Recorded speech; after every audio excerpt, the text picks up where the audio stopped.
The Chiefs have one more job to accomplish, and that is the Super Bowl. They start their prep for New Orleans and the Philadelphia Eagles. We're going to go over what that looks like, who's getting hot, and who's going to be in demand today on Locked On Chiefs. From the land of the free and the home of the Chiefs, this is the Locked On Chiefs podcast. Welcome back, Chiefs Kingdom. We are going to be joined by Matt Derrick today to give us the lowdown on preparations as they begin for Super Bowl 59. We're brought to you by PrizePicks. Go to prizepicks.com/LockedOnNFL and use that code all lowercase LockedOnNFL, and you can win $50 instantly when you play $5. That is a hot deal. There's some hot coaches out there. We're going to go over Spags and his staff. Who is in demand? What does that mean? That's coming up later in the show. Hot or not, we're going to play a little game about who might be the names we talk about post-Super Bowl. That's coming up in a little bit. But we start with prep for New Orleans. If you want more information on what we're talking about, go to ChiefsDigest.com and get Matt's work. Go to Chiefs Digest here on the YouTube platform.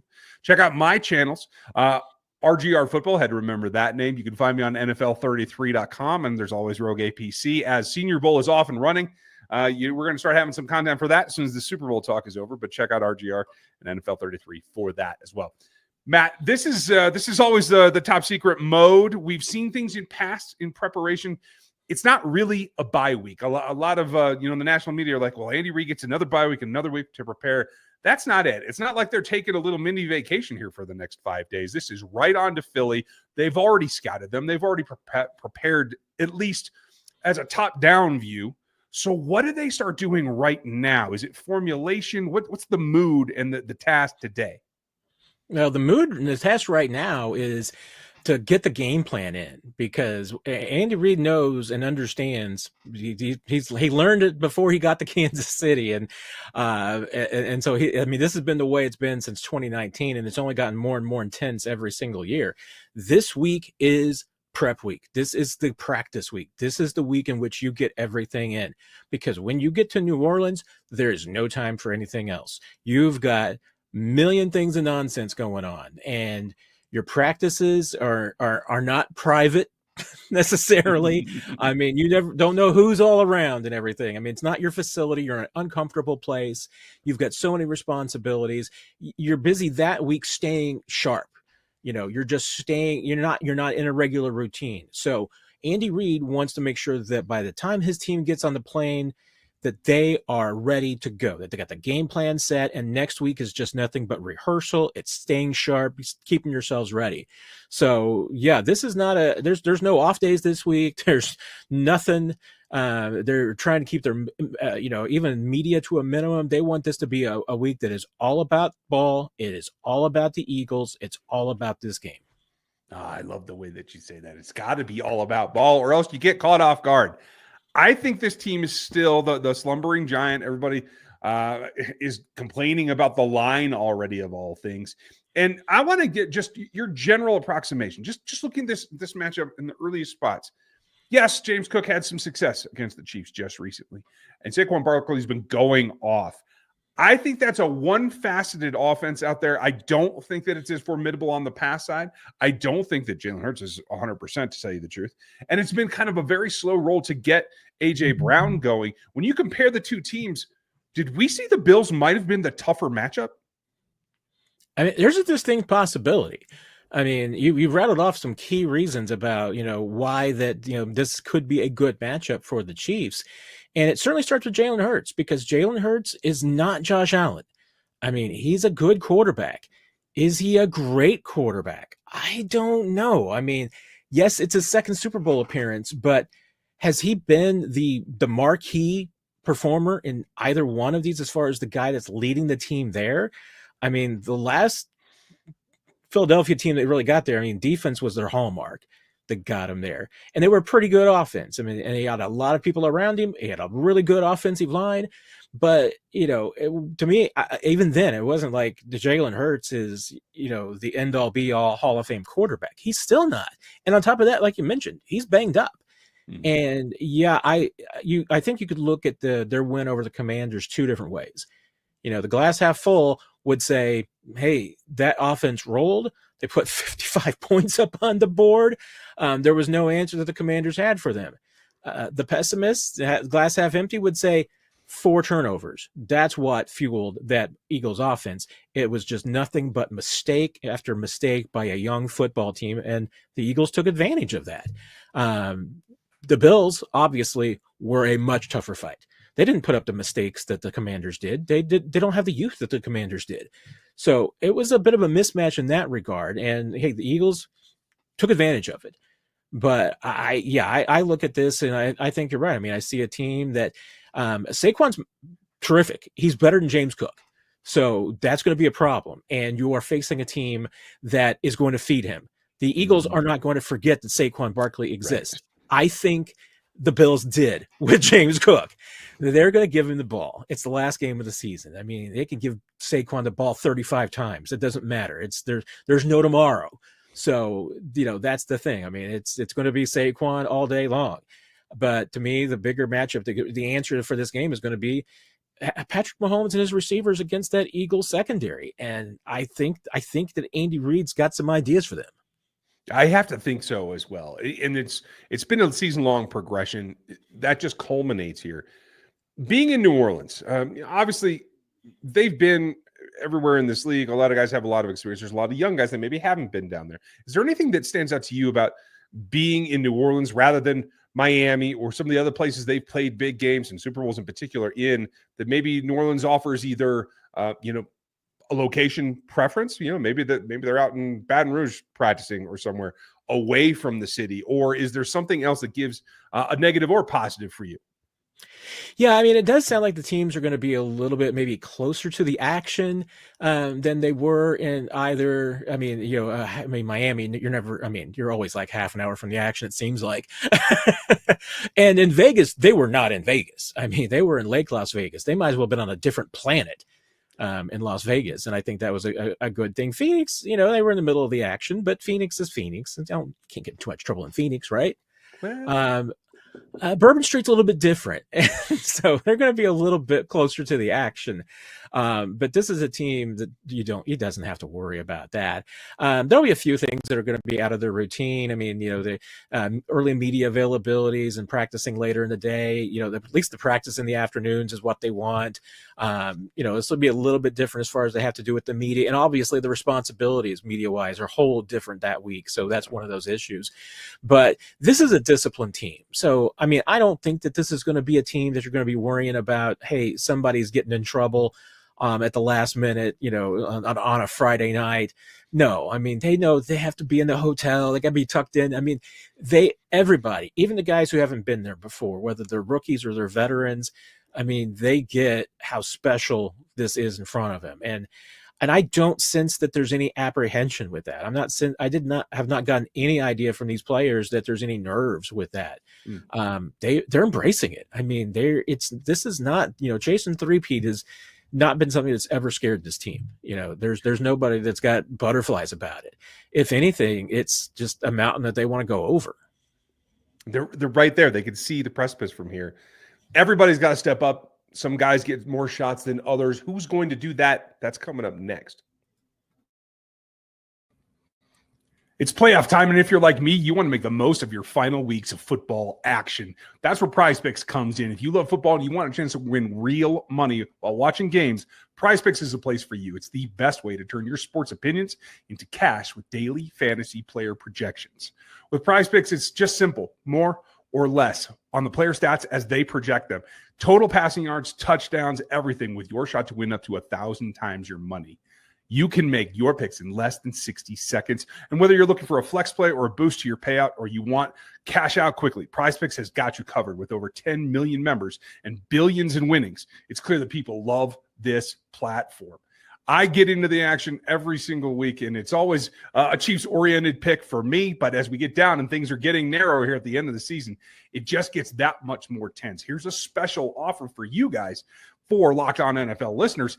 Download the app today and use the code Locked On NFL, and you're going to get $50 instantly after you play a lineup for $5. That's PrizePicks. Run your game. For all of Matt's insights, make sure you check out ChiefsDigest.com and find me over on RGR Football and NFL33.com. Matt, I want to play a little bit of a game. We don't do games, you and I, very often, but Chris and I have been doing some back and forth, and we might as well have fun on a week when we don't know a whole lot right now as everything's under wraps. So for me, we'll just play hot or not. Like, who steps up, whether we've seen them play extraordinarily in the past or we're kind of in a lull right now. I've got a couple of scenarios here for you. And I don't want to preclude anything based on what we've seen, but Kareem Hunt has been playing pretty well. I think Isaiah Pacheco made one of those crucial get the first down plays there to end the last game against the Bills. Who do you think will have the hotter hand against a team in Philadelphia? Which one it would be hot for you? Oh, it's Kareem. There's no doubt about it. I mean, Kareem is the healthy running back, but I like I've been saying the last couple of weeks, there is nobody on this team more motivated for this run than Kareem Hunt. DeAndre Hopkins might be close. He's really invested in it too, because he's been obviously a veteran for so long, and this is his chance to finally get that ring. But Kareem, it's remembering 5 years ago how far away he was from this game. Getting pulled over by the cops in Cleveland and talking about how he should be playing in the Super Bowl. He's been farther away from this game than anybody in this game on either team. And there's no doubt. I mean, since he's come back to this team, this has been the biggest focus for him, is just making sure that he can contribute and be a part of a Super Bowl champion. And I think he's healthy. I think he's relatively rested. And there's no doubt. I mean, he's ready to run through a brick wall to win a Super Bowl. I'm ready to watch him do it, I have to tell you. To stick with that one, you brought up one of the guys that I want to talk about in the new Hopkins. You pointed out 12 snaps against the Bills. Didn't feel like they needed to push him very much. There's nothing left to lose at this point. You're 4 quarters from a championship, yet they've tried to go to Hollywood a little bit more, and obviously Xavier Worthy has been super hot. I think you stick with what works with Xavier because he's just got something raw that I think you can still utilize. But if you had to emphasize one veteran or the other, who do you think gets hot in the Super Bowl? Is it Hopkins or is it Hollywood? I mean, I think I'm going to go with Hollywood. And the reason here is just simply experience and comfort in the offense. I mean, as much of a pro as DeAndre Hopkins is, I don't think anybody has really understood and appreciated how difficult it is to pick up an Andy Reid offense in the middle of the race. I mean, this is not when you want to be picking up an offense is after the trade deadline. He's done a remarkable job, I think, just picking up the elements that he is. But, I think that snap count is limited a little bit by just how much of the offense that he knows and is comfortable with. There was a snap even on against the Bills where, Mahomes had to show him where to line up and tell him where to go. I mean, that's what happens when you come in at midseason. I mean, DeAndre Hopkins is still picking this up. Hollywood Brown has an entire offseason of this offense that he's picked up. And even when he wasn't playing, he was there. He was in the meeting rooms. He's been going through the playbook. He had all of those access that DeAndre didn't have. I mean, I think that's why even against the Bills, you saw Juju Smith-Schuster have 2 big plays. I mean, that's an advantage because Juju came in also late, a little bit earlier than DeAndre, but he's 1 year removed from already being in this offense. So once again, knew the language, knew the concepts. It's nothing new to him. So I'm going to go with the guy who, of that trio, to me, is the healthiest, who's the most prepared, who got the most experience this season. That's Hollywood to me. We're going to talk defense coming up here in a little bit, but to stay on the offensive side right here, the last one that I'm really interested in, maybe no better performance from Joe Thuney than last week against a front that you had to have it against. Yet you look at the Eagles and their strength is on the interior. And that makes that question that everybody wants to go away and just say, nope, Joe's left tackle, it's all done with. It makes you wonder about deploying systemically to make sure that you are at your maximum against your enemy's strength. The question becomes, would you make a switch Super Bowl week to put DJ Humphries in there so that Joe can go back inside and take on Jalen Carter with the most weapons you have to try to stop him? Who gets hot or not? Yeah, it reminds me of there's an old saying that, one of the most difficult things to do in sports, it's not hitting a baseball at 100 miles an hour. It's going into halftime locker room of the Super Bowl and change what you've done all season because it hasn't been working. Changing what you're doing in the Super Bowl is a scary thing to do. So I can't imagine at this point the Chiefs switching it up and starting Joe Thuney and moving him inside and starting DJ Humphries cold. Doesn't mean it's not going to happen. Haven't really gotten any insight so far this week, at least, what they're planning. Closer to the game, maybe we'll get some details. I don't think it would be a surprise on Sunday, Super Bowl Sunday, come out and say, oh, wait a minute, DJ Humphries is starting. We'd figure out before then. That would take a lot of guts and, a lot of faith from Andy Reid, rather, to just believe that he can make that change and his whole squad can handle it. And even his quarterback can handle it. So I think you stick with what you're doing. Does that mean that if it's not working and you do go into halftime of that Super Bowl locker room and you say, wait a minute, we're struggling, do you make the move then? I mean, it's always possible. But I think that at this point, the die has been cast. I think the Chiefs know who their left tackle is. Well, we are going to find out more next week and as we get closer. But there's more information we're waiting from. Some of that is on coaches whose names are floating around the league and are getting pretty warm. Who's going to be in demand? That's coming up next. This is a message from our sponsor, Intuit TurboTax. Taxes are waiting and wondering and worrying if you were going to get any money back. Then waiting, wondering, and worrying some more. Now, taxes are about matching with a TurboTax expert who can do your taxes as soon as today. An expert who gives you your taxes their undivided attention as they work on your return while you get real-time updates on their progress so you can focus on your day. Every expert will find you every deduction possible from every file, from every investment, from everything with 100% accuracy. All you do is get the most money back, guaranteed. No waiting, no wondering, and no worries. Now, this is going to be the way taxes are. Get an expert at TurboTax.com.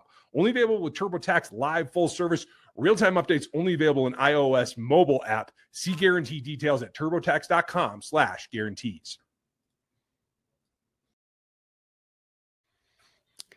Nobody's hotter right now, Matt, across this league than Steve Spagnuolo.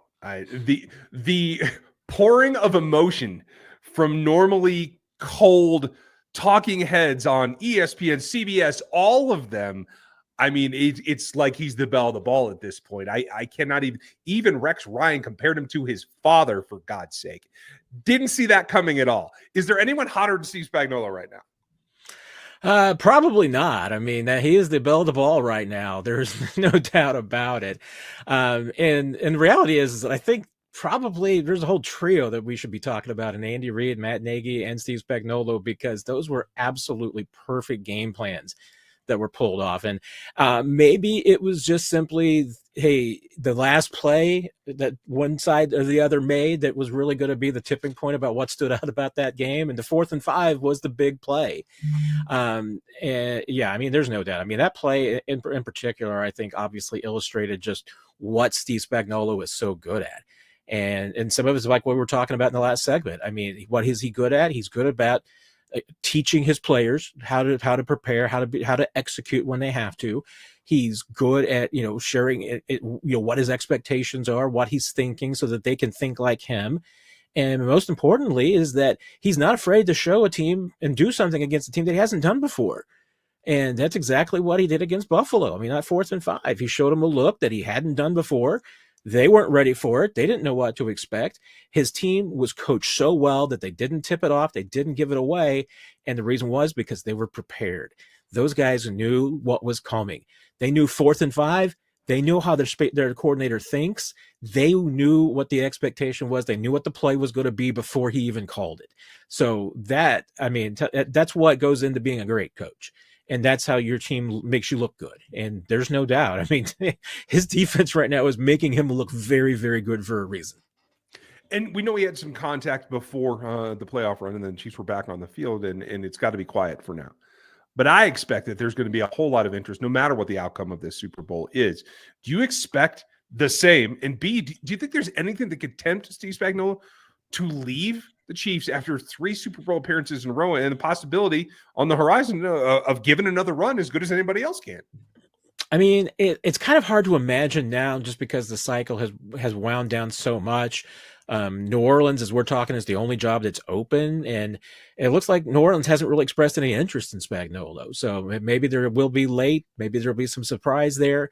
I mean, and obviously the other alternative, because I don't think college is an option for him. I don't think that's something he would even consider. But it would be a surprise NFL opening, and I think if that happened, yeah, he would be at the top. Now, could there be a squirrely way of kind of Steve Spagnuolo leaving, which is, you can only leave for a promotion. So right. Is it another team comes along and says, hey, we'll make you associate head coach and defensive coordinator and offer you a lot more money? I can't see that happening either, because he's already one of the highest paid coordinators in the league. And I don't think the title does anything for him. I mean, if he leaves Kansas City, it's going to be for a head coaching job, a legitimate one. So I think his success is probably working against him a little bit.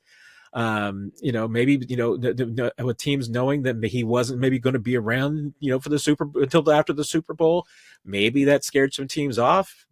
Might have the same problem next year. But if his defense has another season like it did this year, I think even at his age, I think Steve Spagnuolo would be a very strong candidate next year.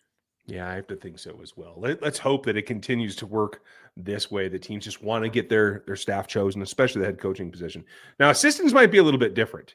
And obviously, Nagy being corner as well, I know he got some attention, but I feel like that's probably in a similar space.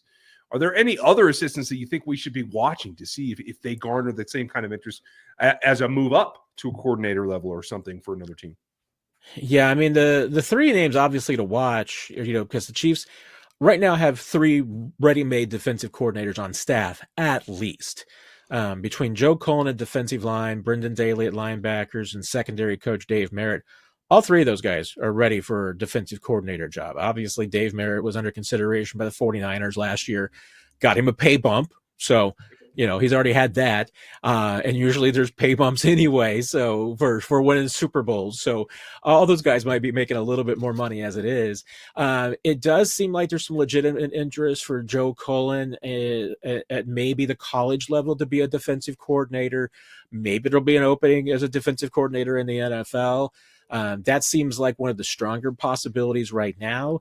Dave Merritt has always told us that he really wanted to wait until his, kids got out of high school before he moved on to maybe a defensive coordinator job. And obviously everyone knows that his son's going to college next season, but still has a daughter in high school. So, that might keep him in Kansas City a little bit longer. And, obviously if Steve Spagnuolo were to get a job, one of those guys is probably going to be defensive coordinator in Kansas City. And honestly, that guy might be Brendan Daly. I mean, that's a strong possibility. I think that if, Steve Spagnuolo were the surprise departure, I think Daly might be the club's choice. I mean, I think there would be some discussion, but at least for all 3 of those guys.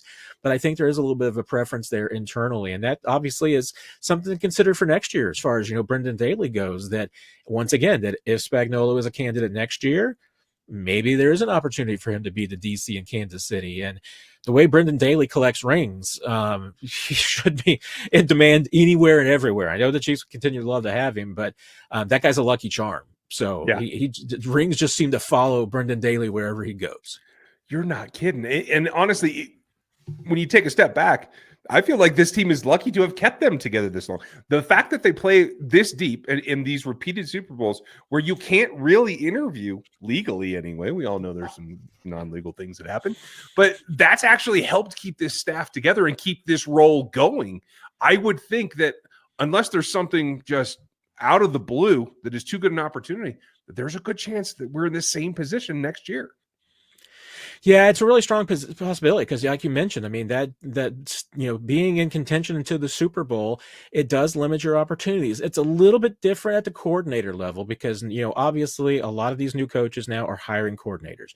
New Orleans obviously hasn't even started their coordinator search. Right. And now we haven't heard about, there being any interest, but you're right. I mean, I believe there's a little bit of leeway with being able to interview for a coordinator job this week, but not next week, right. If you're in the Super Bowl. So, that's another thing that's going to hold them back. I mean, if you're a team that is, willing to keep your coordinator job open and therefore maybe make it more difficult to get assistance. If you got that defensive coordinator job and now you can't hire defensive backs coach until February 11th, that can make things more difficult. So yeah, that's probably hurting these assistants, and that's something to consider. I mean, I truly expect that in the next couple of seasons, and it could start as soon as this year, those three guys in particular, I mean, it's hard to see all three of them staying in Kansas City because they've been too good at what they're doing. They're obviously winning.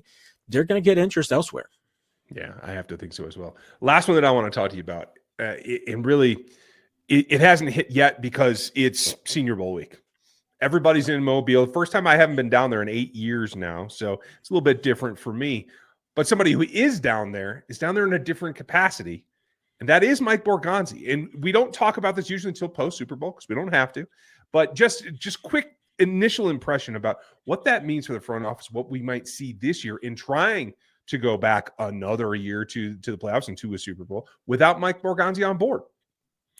Yeah, it's interesting because I don't know if we ever got a really good read for sure on, kind of what Borgonzi's influence was in the front office. And, and you don't want to project or anything, but, I think there's definitely a little bit of Borgonzi that might have been the governor a little bit for Brett Veach, because we all know that Brett Veach's instincts are to be aggressive and to move quickly.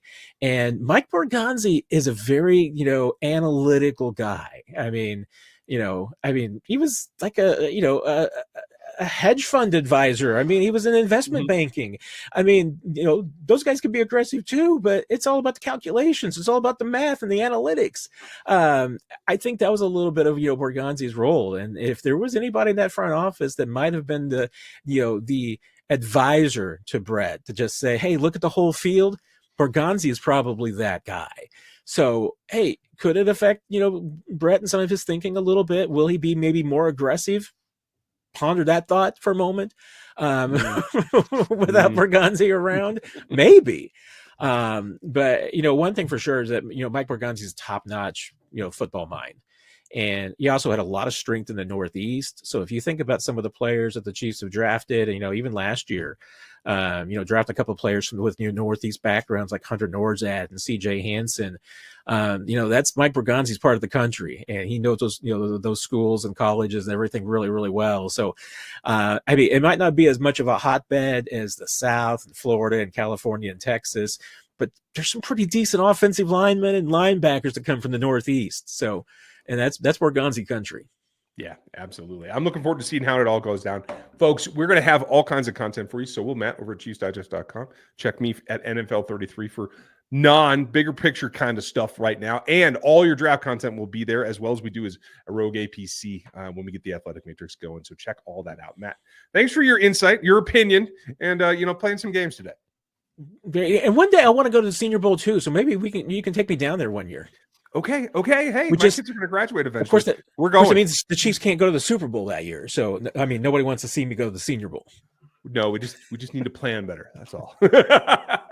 We will have a good time. Thanks for being here. Everybody, you have a great day. Make sure you like, sub, hit the bell. Join us here. Subscribe on the audio side as well. Hit all of the other outlets. Thanks for listening.